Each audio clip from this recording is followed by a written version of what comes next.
Bonjour à toutes et à tous, bienvenue pour ce nouveau webinaire Capture One. Aujourd'hui, nous allons parler de la capture connectée et des différents appareils que l'on va pouvoir employer pour ce faire.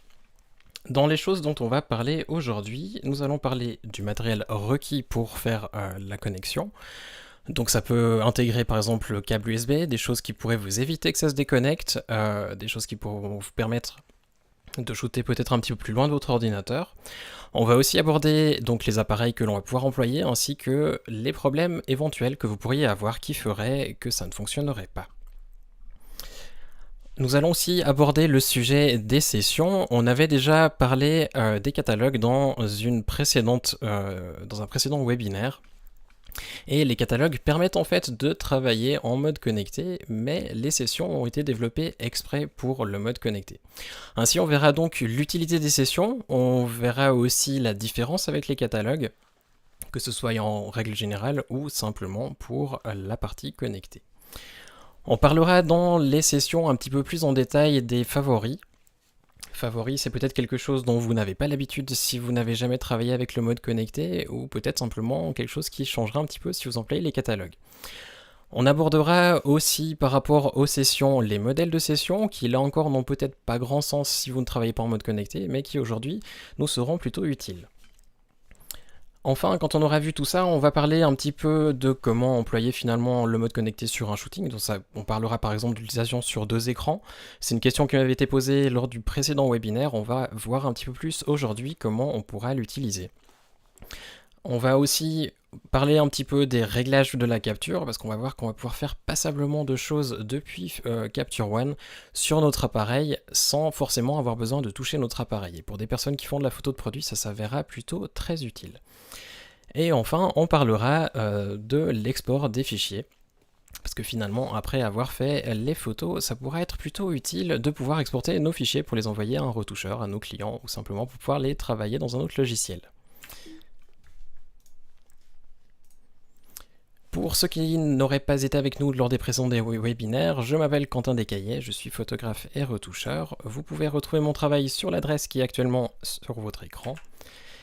La session d'aujourd'hui va durer environ 60 minutes, durant lesquelles vous allez pouvoir poser vos questions. Le but est vraiment que vous puissiez poser vos questions étant donné que c'est le dernier webinaire qui est prévu en français pour le moment. Donc n'hésitez pas à poser des questions assez spécifiques, même peut-être de sujets que vous aimeriez pouvoir aborder lors de prochains webinaires, ça m'intéresserait aussi.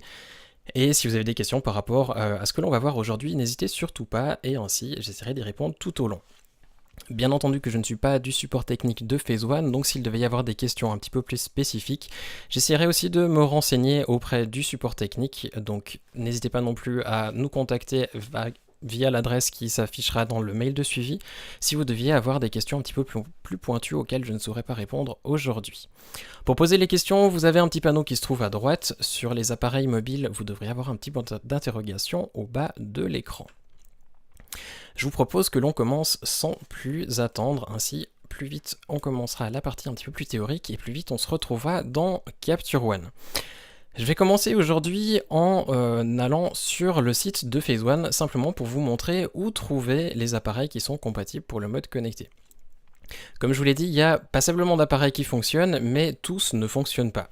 En allant sur le site de Phase One, donc phaseone.com, qui est plus ou moins traduit en français, on travaille un petit peu dessus pour améliorer tout ça. Si vous vous rendez dans Produits sous logiciel, vous aurez un petit onglet qui s'appelle Capture One Pro. En cliquant dessus, vous avez un descriptif du logiciel, mais ce qui nous intéresse, c'est le petit bouton plus qui est ici et qui s'appelle Explore et qui va nous permettre d'aller dans, malheureusement c'est encore en anglais, Supported Cameras, qui ensuite nous indiquera tous les appareils qui sont compatibles. Bien entendu que les appareils Phase One n'ont aucun souci. Les autres appareils sont ensuite listés par catégorie, ou plutôt par marque. Si on prend par exemple Canon, on va voir que même les derniers appareils tels que le 1DX Mark II fonctionnent tout à fait. Il y a certaines petites notes aussi qui sont importantes à lire. Des fois, il y a certaines fonctionnalités qui ne fonctionnent pas. Par exemple, le Live View sur certains appareils en mode connecté ne fonctionnera pas. Donc si vous avez des soucis, peut-être pensez à aller regarder sur le support si effectivement votre boîtier est totalement supporté ou non avant d'essayer de chercher le problème en fait. Les appareils de Nikon, pareil, la plupart sont supportés, le D5 y compris, et tous les autres boîtiers que vous pourriez avoir. Histoire de répondre à une question qui, je sais, va pertinemment arriver, Fujifilm, on a certains boîtiers qui sont compatibles, mais pas les derniers malheureusement. Phase One aimerait bien pouvoir les intégrer, malheureusement c'est un petit peu une sorte de problème entre les deux marques qui ne souhaitent visiblement pas intégrer Fujifilm sur Capture One. Il semblerait qu'on va vous montrer pendant ce webinaire des petites solutions pour adapter ça.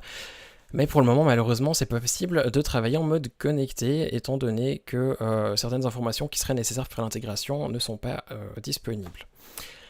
On va quand même regarder après donc comment on pourra un petit peu contourner ce problème-là et quand même utiliser le développement des fichiers des appareils Fuji en étant plus ou moins en mode connecté, mais pas vraiment. Pour utiliser le mode connecté, du moment où vous savez que votre appareil fonctionne, ce qu'il va vous falloir, c'est donc votre boîtier, un objectif et aussi un câble USB pour pouvoir connecter votre appareil à l'ordinateur.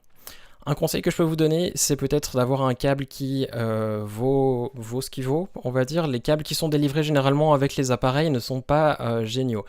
Autant Canon que Nikon, j'ai fait l'expérience des deux et généralement ça ne fonctionne pas très bien.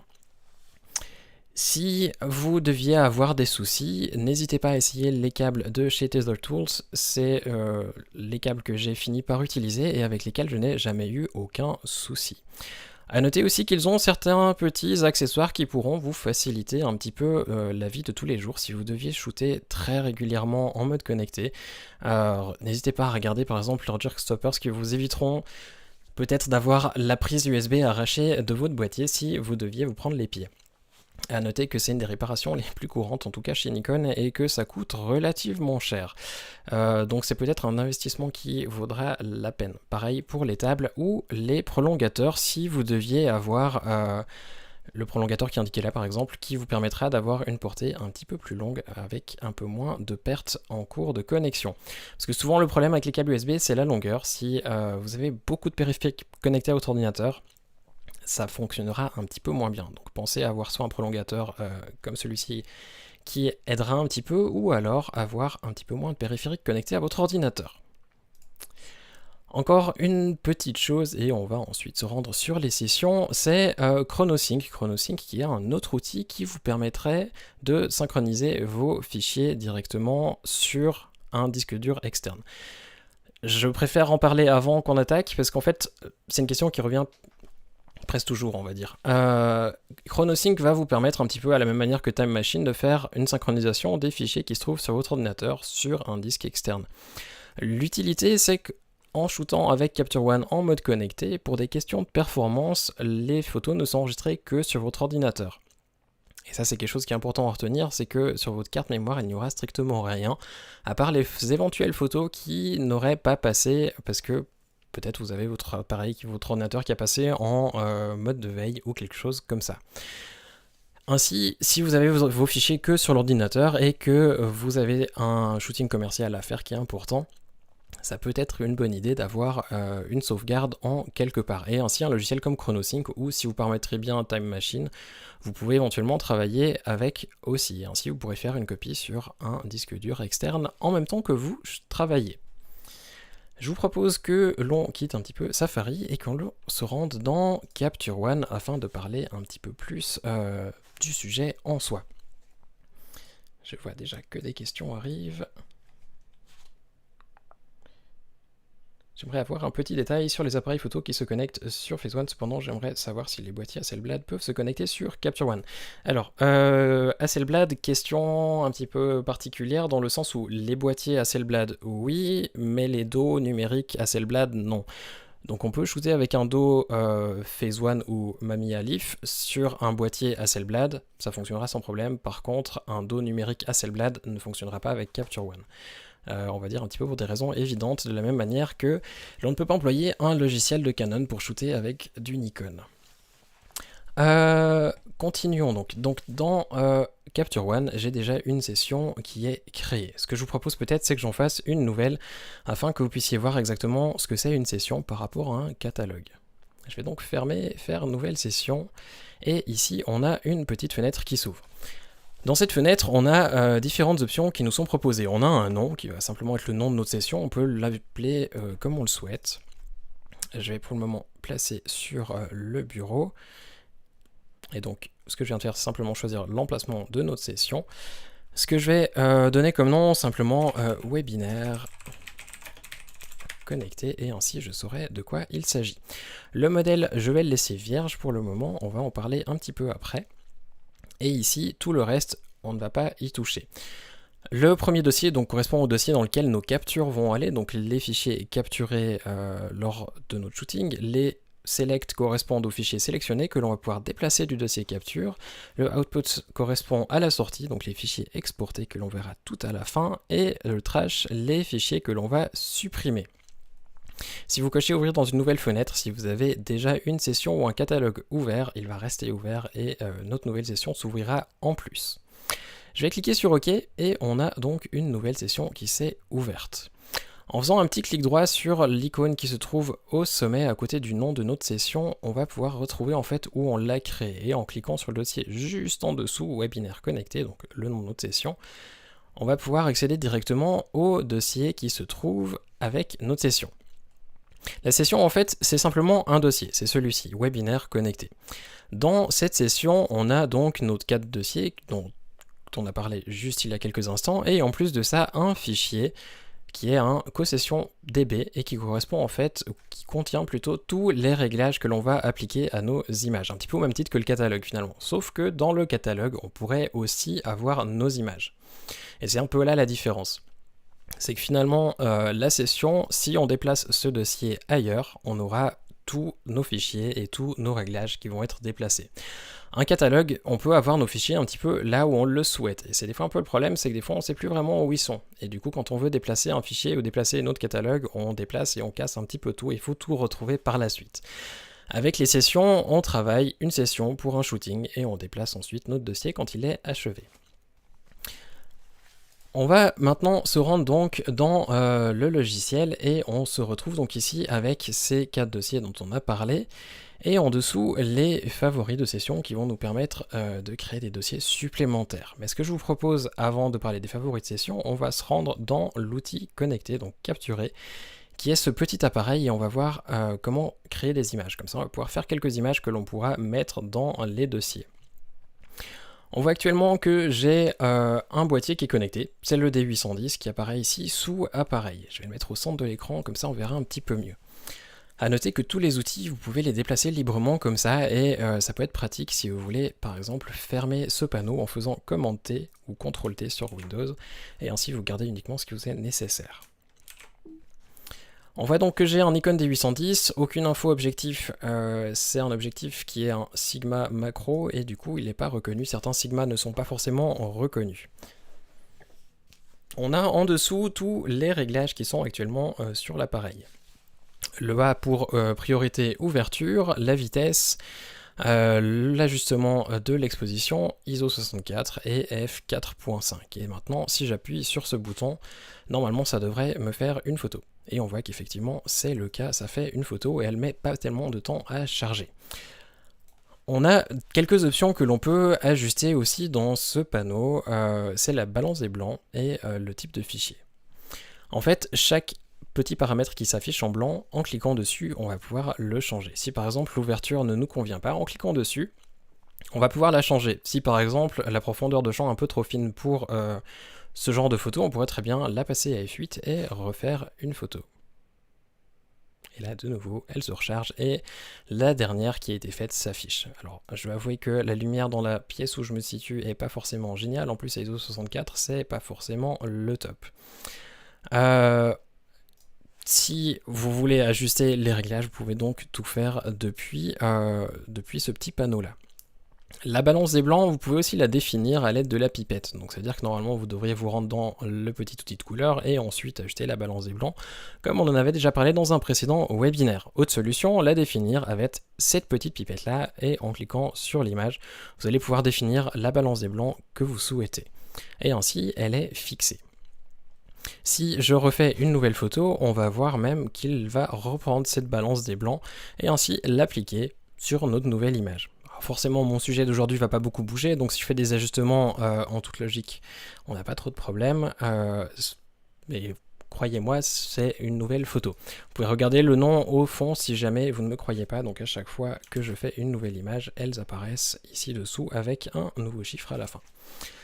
Les réglages de l'appareil, d'ailleurs, qui se copient, on peut les changer ici dans Nouveaux réglages de capture. Dans Nouveaux réglages de capture, je vais fermer un petit peu les autres panneaux, parce que sinon ça va nous faire beaucoup d'informations. Dans Nouveaux réglages de capture, on a plusieurs possibilités. La première qui est le profil ICC, on peut appliquer un profil ICC que l'on souhaite, donc le copier à partir du dernier fichier, le copier à partir d'un fichier principal, ou alors simplement appliquer un profil générique. Par défaut, ça reprendra simplement celui qui se trouve actuellement ici, donc le profil ICC générique. L'orientation, si vous deviez avoir votre appareil tourné dans un sens et que vous souhaitez la photo dans un autre sens, vous pouvez très bien indiquer un sens de rotation et ainsi avoir votre fichier dans le bon sens. Les métadonnées, vous pouvez les copier depuis la dernière image, les copier depuis la variante principale, ou alors copier du presse-papier. Le presse-papier, à noter que c'est pas copier une métadonnée depuis Word et ça va l'appliquer dans Capture One. Le presse-papier fonctionne par rapport à la petite flèche qui se trouve ici en haut. Donc copier les réglages de la variante principale. Et à ce moment-là, vous aurez les métadonnées qui seront collées à partir du presse-papier.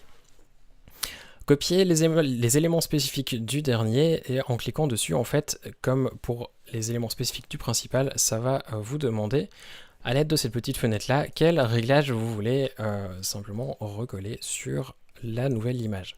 Admettons que ça soit pour tous les autres, en fait, ça correspond à tous les autres réglages qui ne sont pas ceux qui se trouvent en dessus. Donc c'est-à-dire l'exposition, la balance des blancs, le contraste, les courbes, les niveaux, enfin tous les autres réglages que vous pourriez apporter à votre image correspondent à tous les autres. Ça peut paraître un petit peu bizarre comme ça, mais en fait c'est assez logique. Donc pareil, si on fait ici copier les éléments spécifiques du dernier, ça va reprendre les éléments de l'image qui s'affiche actuellement pour la prochaine image. Et si je clique dessus, on voit que je peux sélectionner exactement ce que je souhaite appliquer sur la prochaine image. Admettons que j'ai fait un ajustement d'exposition sur cette image-là parce que je me dis, je pense qu'il y a plus ou moins un stop de différence, donc je vais changer l'ouverture sur mon boîtier d'environ un stop. Sauf qu'on a testé sur ce fichier-là en ajustant l'exposition, et on a ajusté ensuite pour la prochaine sur le boîtier. Donc on ne veut pas reprendre l'exposition, mais on veut reprendre les autres réglages. Tout à fait possible de tout cocher sauf exposition. Et ensuite on fait enregistrer, ça va appliquer ces réglages-là sur la prochaine image. Par défaut, ce que ça fait, c'est que ça reprend les réglages de la dernière image, ça reste en copié, normalement, par défaut, c'est copié depuis la dernière, et ici aussi. Et ainsi, ce que ça fait simplement, c'est que quand vous faites une nouvelle capture, si vous avez fait des ajustements sur l'image que vous avez actuellement à l'écran, ces réglages sont repris sur la prochaine. Et c'est plutôt pratique, parce que finalement, en début de shooting, vous pouvez faire une image qui va vous permettre de faire un test lumière, faire un test de vos réglages, appliquer les réglages de développement RAW que vous souhaitez, et ensuite les avoir appliqués sur tous les fichiers que vous allez shooter durant cette session. Et ainsi, si vous avez un client qui regarde par-dessus votre épaule, vous n'allez pas avoir un fichier brut total à montrer, mais un fichier qui sera déjà pré-traité et qui manquera peut-être juste quelques petites corrections. Et ça, c'est un gros plus. Si vous faites par exemple des photos de produits, de nourriture, vous pouvez même employer les ajustements locaux. Normalement, ça devrait marcher sans problème aussi. Alignement auto, ça va fonctionner si vous travaillez sur un trépied mais qu'il y a par exemple des tout petits mouvements. Normalement, Capture One devrait faire le nécessaire pour réaligner l'image par rapport à ce qu'elle devrait l'être. En dessous, on retrouve un petit panneau qui s'appelle, je vais juste refermer mon placement, qui s'appelle réglage de l'appareil photo. Je vais le déplacer au milieu parce que celui-ci c'est un monstre. On a plus ou moins toutes les options que l'on pourrait vouloir dans l'appareil. A noter que le mode connecté est grandement dépendant des boîtiers et des marques de vos boîtiers. Si vous travaillez avec du Nikon, vous risquez d'avoir probablement les mêmes options que j'ai. Et encore, si vous avez un modèle différent, vous aurez certainement des options différentes. A noter que les modes de connexion pour les boîtiers Canon et Nikon ont été développés par Phase One et sont donc pas forcément tirés des SDK qui sont mis à disposition par les marques, et donc le fonctionnement est différent de celui que l'on retrouve dans Lightroom par exemple. C'est aussi une des raisons pour lesquelles Fujifilm n'est pas encore compatible, c'est qu'il manque quelques informations que malheureusement Phase One n'a pas. Et donc si vous avez envie que ça fonctionne un jour, n'hésitez pas à écrire à Fujifilm et à Phase One pour faire en sorte que peut-être les choses avancent gentiment. Pour mon boîtier que j'ai aujourd'hui, donc un D810, les options sont plutôt pas mal. On en a un grand nombre. À vrai dire, on a quasiment tous les menus et toutes les options qu'il y a dans le boîtier. Pas toutes, mais pas loin. On va pouvoir choisir le mode avec lequel on souhaite shooter, donc manuel, programme, priorité ouverture, ou alors priorité sur la vitesse. A noter que des fois les paramètres sont en anglais, là en l'occurrence mon boîtier en anglais ça peut expliquer la chose. On peut changer l'ouverture, le diaph, on peut changer l'ISO, la balance des blancs si on souhaite la fixer en manuel. Enfin bref, on peut plus ou moins tout changer, jusqu'à certains détails que l'on ne sait même pas des fois qu'ils sont sur notre boîtier. Vous pouvez renommer par exemple sur les Nikon les réglages personnalisés avec un nom. Enfin bref, vous pouvez faire plein de choses. Et si vous cherchez des options, vous pouvez simplement cliquer ici au sommet. Si par exemple vous cherchez comment bloquer le miroir, vous pouvez simplement taper le début. Ici, il se trouve pas malheureusement, mais vous pouvez trouver d'autres choses. Il y a passablement de choses. La plupart sont encore appelées en anglais. Je ne sais pas si c'est quelque chose qui viendra un jour en français, je l'espère, ce serait plutôt pratique. C'est peut-être aussi lié à mon appareil. Bref, si vous cherchez des options particulières de votre appareil, vous pouvez les retrouver ici et vous pouvez changer vraiment tout dans les détails. Après, certains détails sont plus ou moins avancés sur les appareils en fonction de l'appareil que vous avez. En ayant essayé de shooter avec un Nikon D810, un D750, un Canon 1DX et un 5D Mark III, je dois avouer que les options, elles sont assez vastes pour tous ces boîtiers-là et c'est un petit peu les boîtiers les plus courants que l'on va retrouver actuellement. On a encore ici dans le petit onglet capturer quelque chose au sommet qui est intéressant et qui s'appelle nommage des captures. Nommage des captures, ça va vous permettre simplement de nommer vos fichiers. Quand vous faites un nouveau fichier, vous avez vu qu'ici il s'appelle webinaire quelque chose, donc webinaire connecté avec un certain nombre de chiffres et l'extension. Si vous voulez changer ça, vous pouvez très bien le faire simplement en tapant ce que vous voulez dans format. Vous pouvez aussi cliquer sur les trois petits points pour ajouter des éléments. Les éléments, on en avait déjà parlé dans le tout premier webinaire, sauf erreur, quand on avait abordé plus ou moins les possibilités d'export des fichiers. Les éléments, vous en avez tout un nombre. On va d'ailleurs en reparler après aussi quand on va revoir en vitesse les exports en fonction du temps qu'il nous restera. Les éléments, vous en avez un grand nombre, donc, qui vous permettent d'insérer des spécificités de l'appareil, donc soit des métadonnées, soit des détails qui sont liés à votre image, ou alors simplement des compteurs ou ce genre de choses. Si admettons que vous fassiez un shooting pour un client, vous pouvez très bien taper d'abord le nom de votre client et ensuite avoir par exemple une date ou l'année courante, enfin bref, vous pouvez avoir un petit peu ce que vous voulez ici, simplement ensuite il faut le déplacer dans le champ ici en dessus et ensuite avoir ce que vous voulez et cliquer sur OK du moment où vous avez fini. Évitez d'avoir quelque chose comme ça où il n'y a pas de compteur à la fin, parce que le problème c'est que toutes les images vont s'appeler la même chose et que ça va rajouter automatiquement un compteur un petit peu bizarre à la fin. Le mieux étant de laisser le compteur par défaut qui était normalement, si je le retrouve, dans Général et ensuite compteur à, en cliquant sur la petite flèche, le nombre de chiffres que vous souhaitez. Par exemple compteur à 4 chiffres. Si je le déplace ici, on voit que maintenant on a notre compteur et en cliquant sur OK, on a un compteur qui se rajoute à la fin. Si vous avez un format de nommage qui est régulier, donc que vous employez très souvent, plutôt que de devoir à chaque fois rechercher les éléments, parce que sincèrement, même en travaillant tous les jours avec Capture One, je dois avouer que je ne connais pas la moitié des éléments qui existent, vous pouvez simplement enregistrer dans les pré-réglages. Et d'ailleurs, vous voyez qu'il y en a déjà un certain nombre, par exemple nom et compteur à 3 chiffres, qui ferait l'affaire pour la plupart des utilisations. Vous pouvez simplement cliquer sur enregistrer le pré-réglage utilisateur et ensuite lui donner un nom et le retrouver par la suite dans cette liste. Ça sera plutôt pratique pour vous y retrouver si vous savez que par exemple vous placez toujours votre nom de session avec la date et ensuite simplement un compteur et ainsi tous vos fichiers seront renommés la même chose pour toutes vos sessions et vous pouvez simplement le laisser comme ça et ça fonctionnera très bien. Si on continue à naviguer un petit peu dans ces différentes options que l'on a à notre disposition, on a en dessous donc nommage des captures, on l'a vu, réglage de l'appareil photo, on en a parlé aussi, l'emplacement des prochaines captures. Si vous souhaitez shooter mais avoir vos fichiers ailleurs, que dans le dossier de capture, vous pouvez très bien changer ça ici. Il n'y a pas forcément de grand intérêt à le faire, mais c'est tout à fait imaginable. Les nouveaux réglages de capture, donc on en a parlé aussi, l'appareil, on va repasser dessus, parce qu'il y a encore une option que l'on n'a pas vue, c'est le Live View. Le Live View, on va pouvoir, ou le visée vidéo, c'est simplement la possibilité donc de pouvoir utiliser le même mode que vous avez sur votre appareil. Alors le décalage peut être un petit peu lent, j'ai juste essayé de bouger un doigt devant pour qu'on voie le résultat, mais avec la connexion en plus internet, ça sera peut-être pas génial.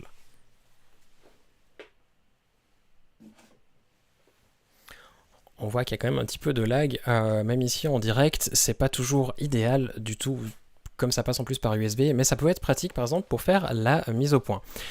La mise au point, en fait, vous pouvez la faire de manière manuelle en bougeant sur votre objectif, vous pouvez la laisser en automatique, mais vous pouvez aussi l'ajuster avec le contrôle visée vidéo. Si vous l'employez, un conseil, c'est activez-le, faites votre mise au point et passez votre appareil ensuite en mise au point manuelle pour éviter que ça rebouge entre deux. En bougeant ici sur mise au point, donc vous allez pouvoir faire la mise au point avec les différents curseurs que vous avez. Vous en avez 6. C'est assez logique dans le sens où ça vous permet de naviguer dans un sens ou dans l'autre et le nombre de flèches indique la quantité ou la force avec laquelle ça va déplacer d'un côté ou de l'autre. Si je bouge par exemple comme ça, on voit que la mise au point est complètement déplacée. Et si je reviens un petit peu, petit à petit, je peux arriver jusqu'à l'endroit où je souhaite faire ma mise au point, et ainsi, ça me paraît plutôt correct. Et c'est quelque chose de très pratique quand on fait par exemple de la photo de produit en studio et que l'on n'a pas toujours accès à notre boîtier parce qu'il est des fois un petit peu coincé entre 4 ou 5 lumières différentes avec des panneaux de diffusion de partout. Si on peut faire la mise au point à distance, c'est plutôt pratique, et en plus on va pouvoir zoomer un petit peu pour s'assurer que ça soit net. Alors effectivement, avec les conditions de lumière que j'ai où je me trouve actuellement, c'est pas forcément idéal, mais si vous avez des bonnes conditions de lumière, vous aurez beaucoup moins de grains, beaucoup moins de bruit, et ça va vous permettre de faire la mise au point de manière vraiment très simple. Et du moment où c'est fait, il n'y a plus aucun souci, vous pouvez shooter et tout fonctionne. Vous avez aussi la possibilité de faire, alors sur Nikon ça fonctionne plus ou moins bien, je vais juste le reprendre. Hop. En appuyant sur EPV, ça va faire une simulation d'exposition, en l'occurrence elle est déjà faite vu que l'expo est exactement ce qui devrait être. Mais en appuyant sur EPV, vous allez pouvoir faire une simulation d'exposition et ainsi voir la profondeur de champ et voir la luminosité que vous aurez sur votre image au final. Ça marche un petit peu mieux sur Canon, mais sur Nikon ça marche aussi pas mal et ça peut s'avérer pratique. Par exemple, si vous voulez voir la profondeur de champ lorsque vous faites des photos de produits pour voir à quel point vous allez devoir, le nombre de photos que vous allez devoir stacker par exemple pour avoir tout qui est net sur votre image finale. En dessous, on a indicateur de mise au point visée vidéo qui est fonctionnel uniquement avec les appareils Phase One. Je ne vais pas pouvoir le montrer aujourd'hui malheureusement. Ça fonctionne uniquement avec les boîtiers Phase One simplement parce que ça fonctionne aussi. Il y a une fonctionnalité directement sur l'appareil qui travaille sur le capteur et ainsi c'est disponible que sur la marque qui produit aussi le logiciel qui paraît un petit peu logique. On a en dessous la superposition que l'on retrouve d'ailleurs aussi dans le logiciel et qui va nous permettre de superposer une image sur ce que l'on a déjà à l'écran. Admettons que l'on ait besoin de faire une publicité pour un magazine et que ce sera une double page. On peut créer des patrons dans Photoshop, dans Affinité Photo ou ce que l'on souhaite, par exemple double page A3 avec les marges des bords perdus, et en l'ouvrant, on va simplement pouvoir le superposer. Alors on voit que la bord rouge que j'avais créé me permet de voir le bord de ma page A3, et ensuite les petits cadres verts me permettent de voir plus ou moins jusqu'où j'ai de la marge pour imprimer et où ça va dépasser. Alors en l'occurrence avec le produit que j'ai actuellement à l'écran, c'est peut-être pas forcément l'idéal.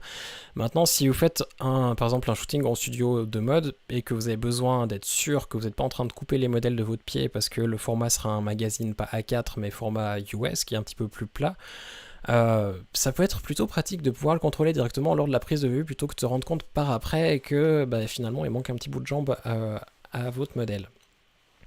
C'est donc quelque chose de vraiment bien, et en faisant cette visée vidéo, simplement créer quelques patrons que vous allez pouvoir ensuite glisser là-dessus, et avec l'outil main que vous avez juste là, vous pouvez déplacer le patron là où vous le souhaitez pour vous assurer que ce que vous avez besoin passe sur l'image. Vous pouvez même changer l'opacité ou l'échelle si admettons que vous le souhaitiez recadrer dans l'image. C'est tout à fait possible de le faire aussi. Les réglages sont toujours accessibles même si vous êtes en mode de visée vidéo, donc les réglages que l'on a vu tout à l'heure, que ce soit les réglages de l'appareil photo ou alors les réglages de l'appareil ici qui correspondent donc au mode, aux ISO ou l'ouverture que vous pouvez changer. Suivant les boîtiers, là de nouveau, je sais que sur Canon vous avez la possibilité de bloquer le miroir ici, il faut en faire relever le miroir pour pas qu'il claque au moment du déclenchement et ainsi éviter des problèmes de netteté. Sur Nikon vous ne l'avez pas, mais vous pouvez l'activer sur le boîtier. On peut aussi changer le mode de metering ou alors ici, il est ici le miroir. Et là du coup on peut faire une photo, la visée vidéo va se bloquer et va faire la photo et reprendre. C'est tellement instantané que finalement on voit même pas le moment où ça se bloque, à moins que le sujet ne se déplace. Je vais juste repasser ici en mode normal et on va sortir de la visée vidéo. Hop, et on va fermer tout ça. N'hésitez pas à poser vos questions, je le rappelle, parce que je sais qu'elles viennent toujours dans les 3 dernières minutes quand le webinaire arrive à sa fin. Et comme il n'y en a pas encore beaucoup, n'hésitez pas à les poser au fur et à mesure. Un outil qui peut vous être utile si vous faites de la photo commerciale ou alors que vous avez besoin de contrôler à distance ou vous avez un directeur artistique avec vous sur le set, c'est Capture Pilote qui se trouve en dessous et qui vous permet en fait d'accéder aux images aussi depuis une tablette ou depuis un autre ordinateur qui se trouverait connecté sur le même réseau que celui sur lequel vous êtes. Le fonctionnement est relativement simple. Quand vous êtes dans Capture Pilote, vous avez simplement ici à lancer le serveur d'image. Il vous demandera peut-être un mot de passe, donc le mot de passe de votre ordinateur. Et là, on voit que maintenant, on a arrêté le serveur d'image qui est affiché. Et en fait, c'est simplement que le serveur est lancé. On peut maintenant accéder à notre serveur depuis un mobile en ayant ces informations-là, ou alors en ayant sur iOS l'application Capture One Pilot qui se retrouve sur l'App Store gratuitement et qui fonctionne très bien. Je peux malheureusement pas vous la présenter à travers le webinaire. À vrai dire, elle est tellement simple à employer qu'elle ne mérite même pas forcément d'être présentée en détail. Si vous la téléchargez, vous essayez, simplement cliquer ici sur démarrer le serveur, s'assurer que votre ordinateur est sur le même réseau Wi-Fi ou réseau internet que votre téléphone. Si vous êtes en 4G sur votre mobile et l'ordinateur connecté au réseau de la maison ou du studio, ça fonctionnera un petit peu moins bien. Autre possibilité que vous avez, si quelqu'un n'a pas l'application, il peut toujours taper cette petite adresse et accéder ainsi au serveur qui correspond donc à Capture One et voir les différentes images. On va essayer ici, ça devrait fonctionner. Hop, et on voit que l'on a effectivement nos différentes images que notre client peut noter, auquel il peut donner un petit tag de couleur. Et ainsi, quand on est dans Capture One, normalement, les informations devraient correspondre. On voit qu'on a effectivement notre image qui a été notée et qui a maintenant un petit tag. Et ça, c'est vraiment quelque chose de très pratique si vous faites de la photo où vous vous retrouvez avec un client qui doit pouvoir sélectionner ses images pendant le shooting et qui ne veut pas les sélectionner par après. C'est que simplement, vous pouvez lui donner un iPad dans les mains, il va pouvoir trafiquer les images en les notant et en mettant les petits tags qu'il veut en 3 clics. Et ainsi, vous allez éviter le travail de tri par après ou d'avoir à créer une galerie par la suite. Quelque chose de vraiment très pratique donc. Hop.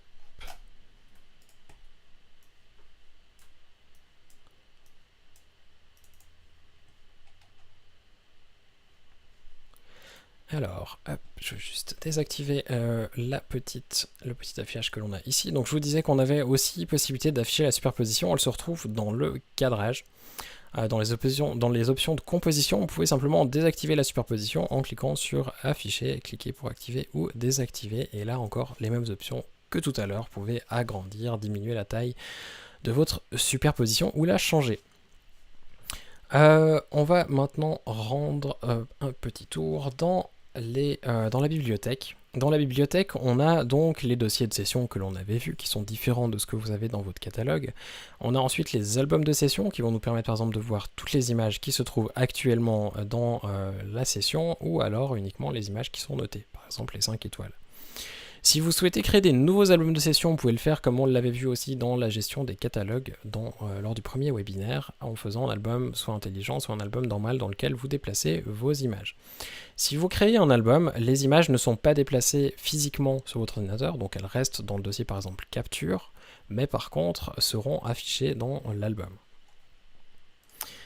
Alors, Christophe, excellente question. Si le client est ailleurs, il existe un moyen de diffuser les images. Alors, si vous connaissez un petit peu comment fonctionne votre routeur, vous pouvez éventuellement créer une translation d'adresse IP de manière à ce que les gens qui se connectent à votre routeur aient accès directement à votre ordinateur. Si pour vous c'est du chinois, le meilleur moyen serait d'exporter les photos vers Dropbox ou un autre service de cloud et simplement pouvoir donner l'adresse au client. Malheureusement, il n'y a pas vraiment d'autres moyens.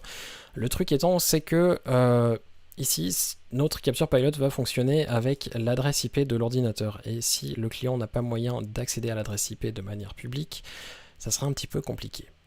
Donc le seul moyen de le faire, c'est d'avoir une translation d'IP sur votre routeur ou d'avoir une adresse IP fixe publique sur votre ordinateur et ainsi que les gens puissent y accéder. C'est un petit peu le seul moyen que je vois pour le moment. Autrement, à noter que dans Capture One, la dernière version que j'ai normalement sur mon ordinateur, juste contrôler, la 9.2, vous avez un outil de sélection et ça peut être utile. Si, admettons que vous ayez envoyé tous les fichiers à un client en galerie et qu'il vous renvoie les noms, vous pouvez très bien simplement faire un copier-coller de tous les noms de fichiers qu'il va vous renvoyer et ensuite dans Select By, vous pouvez faire ici liste des noms de fichiers et simplement coller les différents noms de fichiers, soit avec une séparation en délimiteur par nouvelle ligne, par virgule, point virgule ou espace. Cliquez sur OK et ça va faire votre sélection par rapport au nom de fichier.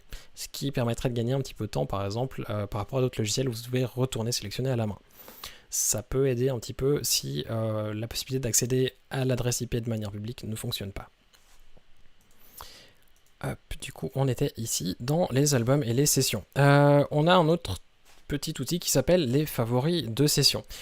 Les favoris de session, ils vont être utiles si, par exemple, on va prendre l'exemple d'un shooting beauté, on veut faire un éditorial beauté et on a par exemple 4 looks différents à faire sur la journée. 4 looks différents, mais on n'a pas forcément envie de faire nos photos et de se retrouver avec les 4 looks dans le dossier de capture. On aimerait bien avoir un dossier de capture par look. Ainsi, quand on va faire le tri, ça sera un petit peu plus pratique à trier et à s'y retrouver.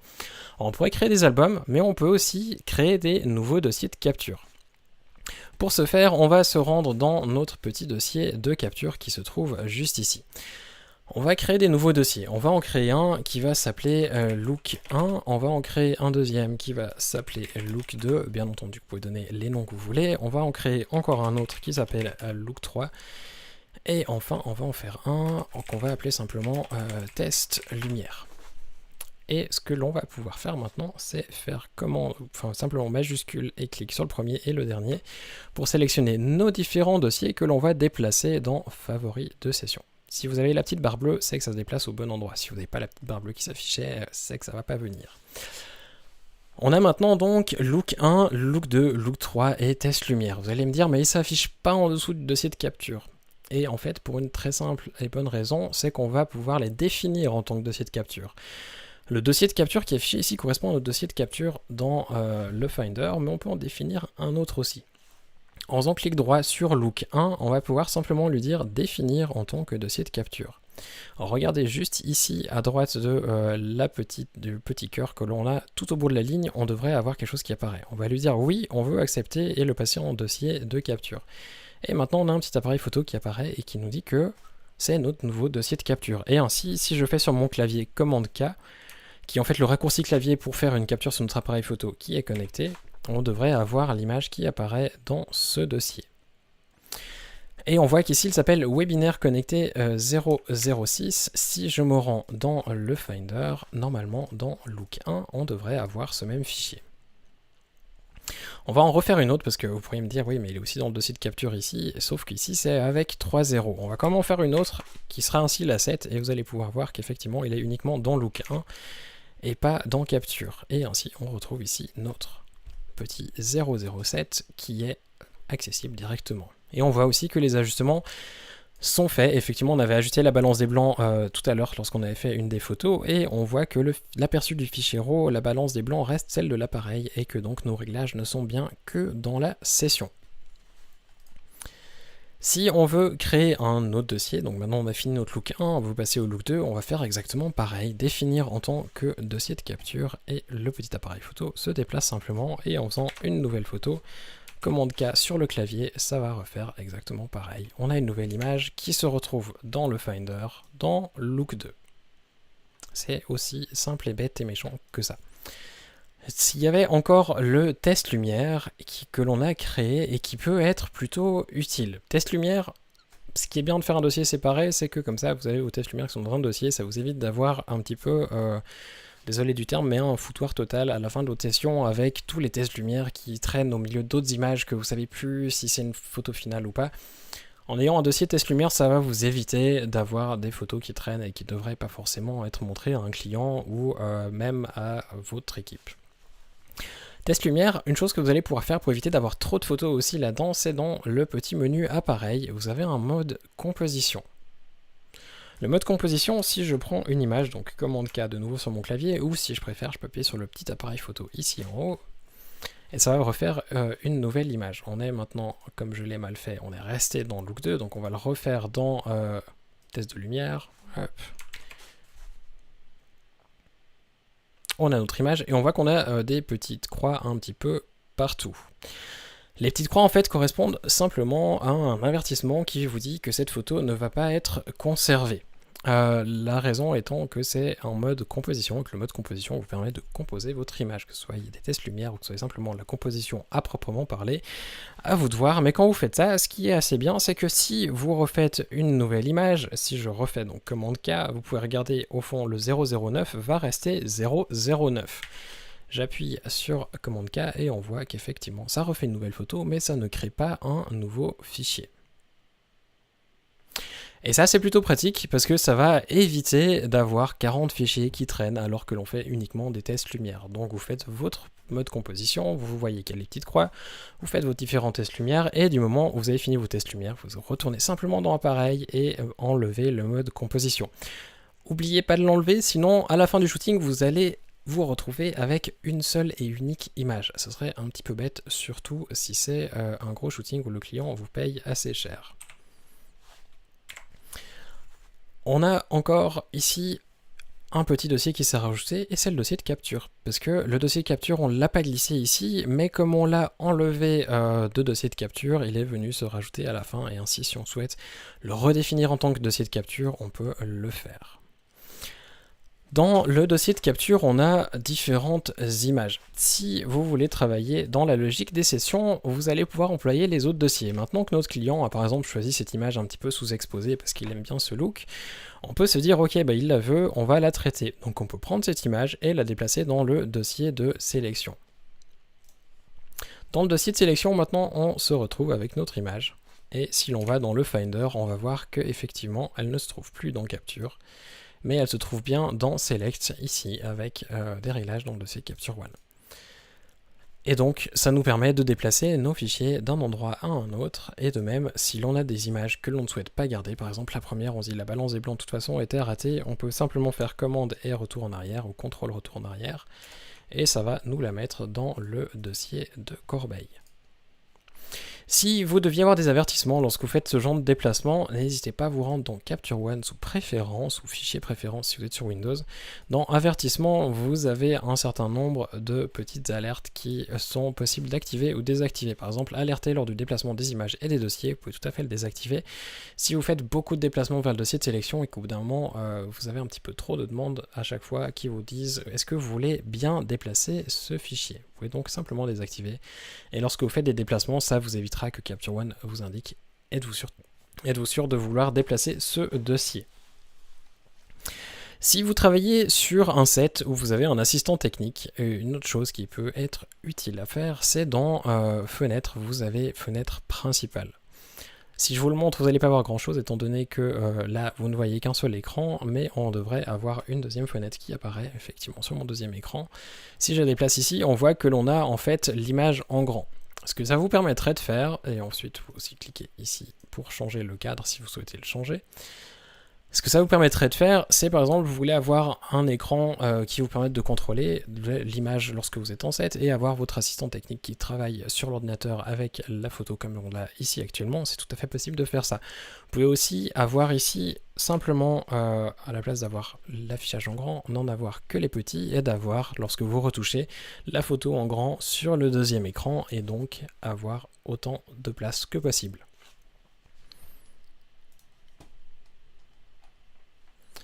Ok. Je vous propose qu'on passe gentiment.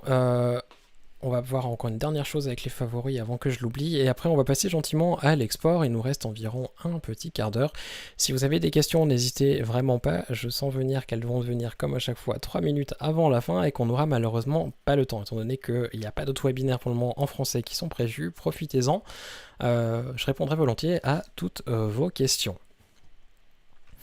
Donc encore une dernière chose que l'on peut faire ici avec ces sessions, du moment où l'on a défini en fait ses favoris de session, c'est se rendre sous fichier et vous devriez avoir sauvé en tant que modèle. Sauver en tant que modèle, ce que ça vous permet de faire, c'est simplement sauver votre session en tant que modèle. C'est-à-dire que ça va conserver en fait les différents dossiers que l'on a créés. Par exemple ici, on avait créé dans Capture, on avait créé look 1, 2, 3 et test lumière. Si j'en ai déjà un qui s'appelle comme ça, je vais simplement l'écraser en reprenant son nom et faire enregistrer, remplacer. Si l'on fait une nouvelle session, par exemple demain on a un nouveau shoot avec de nouveau 3 looks et des tests lumière au préalable, on peut simplement faire nouvelle session et ici sélectionner 3 looks et tests et le dire par exemple nouvelle session de test et on fait simplement ouvrir dans une nouvelle fenêtre pour conserver l'autre ouverte. On va faire OK. Alors on voit d'une part que l'autre session est restée ouverte et que ici on a effectivement nos différents dossiers de capture. Si je fais clic droit sur l'icône et que je clique sur nouvelle session de test, hop, on voit que notre autre session est toujours ici avec nos différents fichiers et que ici dans Capture on a effectivement look 1, 2, 3, test lumière et tous sont vierges parce qu'effectivement c'est une nouvelle session qui n'a aucune photo dedans. Si vous avez donc régulièrement des shoots qui devaient revenir, ou vous savez par exemple que vous avez un certain nombre de tenues à shooter pour un lookbook, ou que vous avez peut-être un certain nombre de produits à faire, ou toute autre chose de ce genre, vous avez une quantité différente de choses à faire, vous pouvez tout à fait créer un modèle comme ça et le reprendre à chaque fois.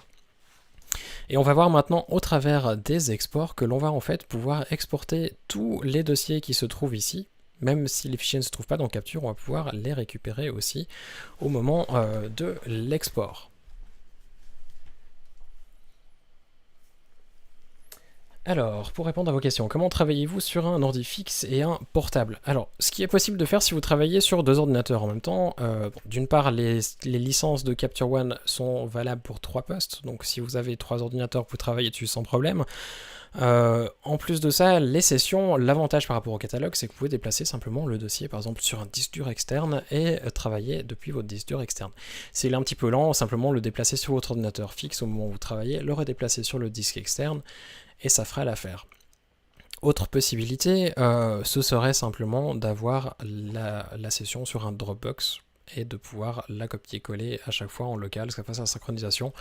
Après ça peut être un petit peu long si vous avez des gros fichiers. Personnellement je travaille avec un NAS en local et ça me permet de travailler relativement vite. Si j'ai besoin de partir avec les fichiers sur mon ordinateur, ce que je fais généralement c'est que je les copie sur un disque externe ou sur mon ordinateur portable et ainsi je peux partir avec et travailler dessus même en déplacement.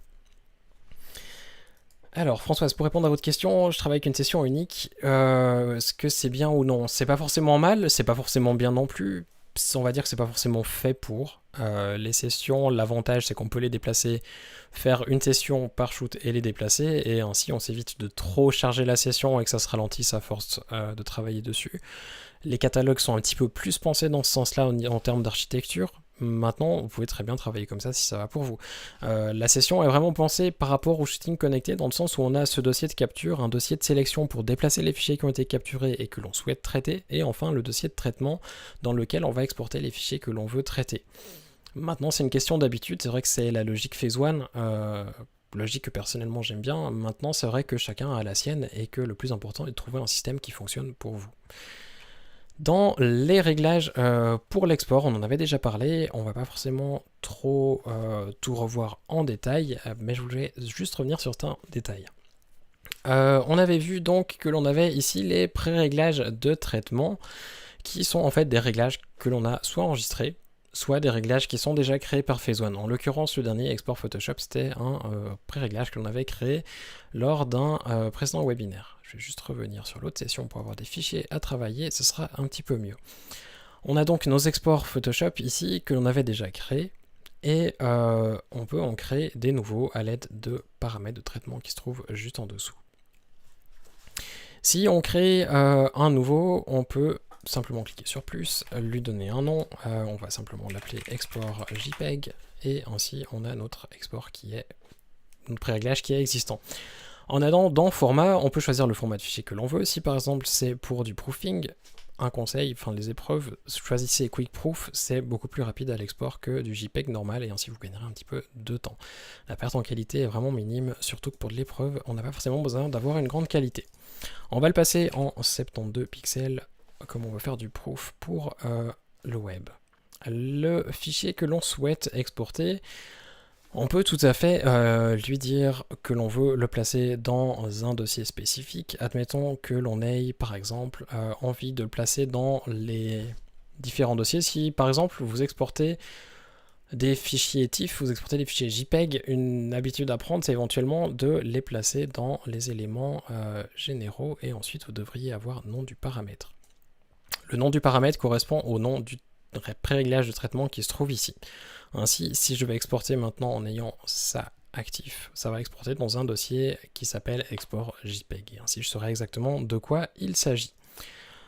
Mais encore plus simple, si vous deviez, par exemple, comme dans notre cas, aujourd'hui, on veut envoyer une partie des éprouvages à notre client, mais on souhaite aussi envoyer à notre toucheur des fichiers TIFF qui seraient un export TIFF, on va dire, pleine résolution. On va l'activer aussi, et plutôt que d'aller bricoler dans le fichier ici du pré-réglage, on pourrait tout à fait aller dans l'emplacement de traitement, et ça va nous permettre de changer l'endroit de l'export pour nos deux pré-réglages de traitement.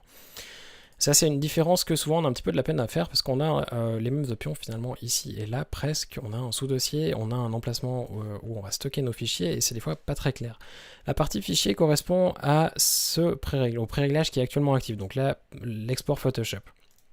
L'emplacement de traitement va correspondre à l'emplacement dans lequel on va placer tous les pré-réglages qui sont actuellement actifs et que l'on va exporter.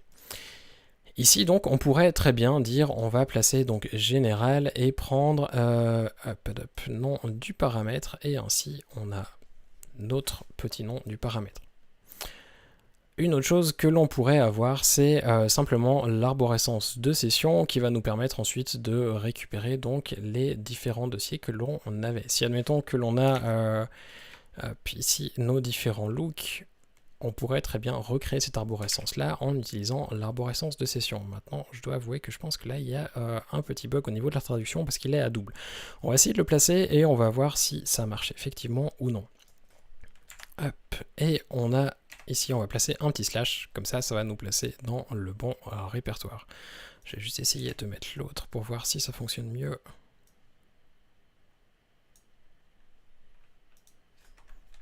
On reste sur un nom vide et le nom du dossier image qui ne marche pas non plus. On va essayer l'arborescence de session, on va voir ce que ça donne.